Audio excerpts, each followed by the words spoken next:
इच्छा, आशा, अपेक्षा, आकांक्षा, यही सब मानव समाज के चालक होते नहीं। यदि कोई आपसे पूछे कि आप कौन, तो आपका उत्तर क्या होगा? विचार कीजिए।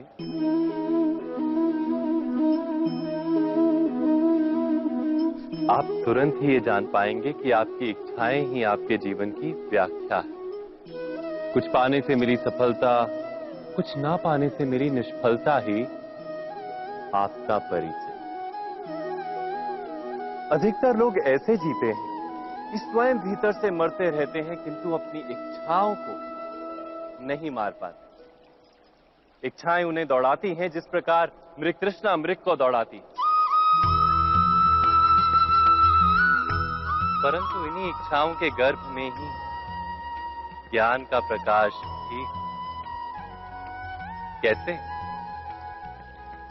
जब इच्छाएं अपूर्ण रहती और टूटती, तब वहीं से ज्ञान की किरण प्रवेश करती है मनुष्य के हृदय।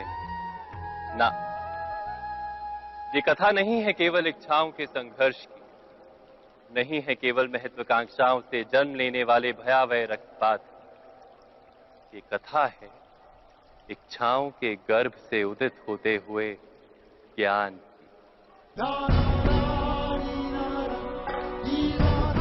मैं वासुदेव कृष्ण आप सभी को निमंत्रण देता हूं इस यात्रा पे चलने का, जो जीवन का मर्म सिखाएगी, मनुष्य का धर्म सिखाएगी, कीचड़ से उठकर कमल बनने का कर्म सिखाएगी। और इस यात्रा का नाम है महाभारत।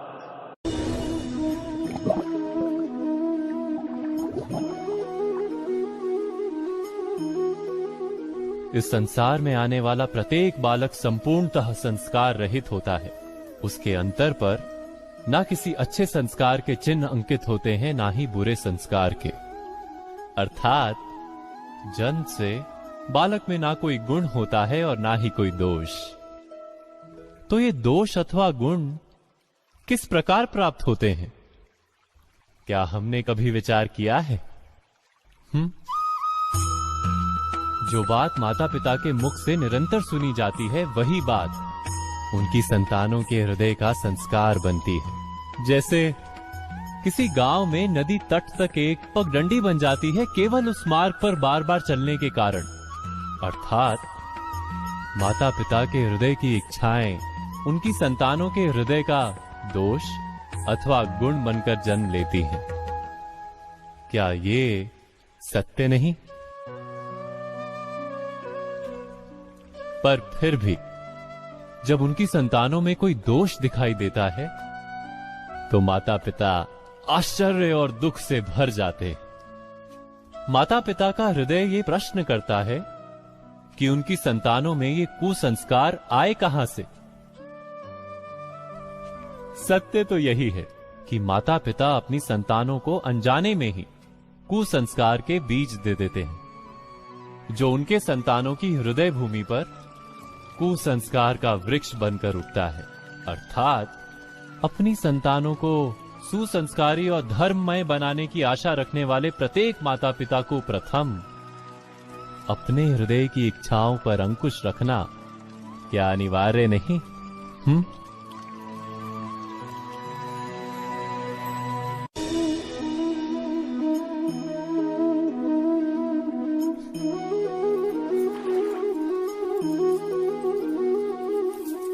पिता सदा ही अपने संतान के सुख की कामना करते हैं, उनके भविष्य की चिंता करते रहते हैं।